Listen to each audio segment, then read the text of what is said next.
दुनिया में हम जिस लड़की से मोहब्बत करते हैं वो अगर हमें दुनिया में नहीं मिली तो क्या वो आखिरत में मिलेगी। मोहम्मद साद साहब इंडिया से। साद भाई, जन्नत में जाने की कोशिश करो, लड़कियों की फ़िक्र मत करो। अगर लड़कियों के पीछे टाइम ज़ाया करोगे तो ना लड़की मिलेगी ना जन्नत मिलेगी। तो आप ऐसा करें, दुनिया में नहीं मिली तो बस सब्र करें, आखिरत में वो मिलेगी या उससे कोई अच्छा मिल जाएगा आपको, क्योंकि हो सकता है वो किसी और से शादी कर ले।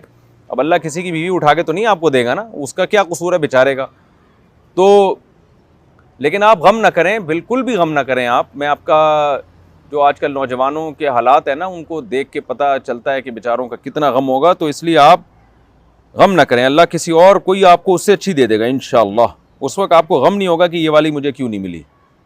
जन्नत गमों की जगह नहीं है, जन्नत खुशियों की जगह है। तो ये ना मिले कोई मसला नहीं है, आखिरत में अल्लाह इसकी मोहब्बत आपके दिल से निकाल देगा और इससे अच्छी वाली की मोहब्बत आपके दिल में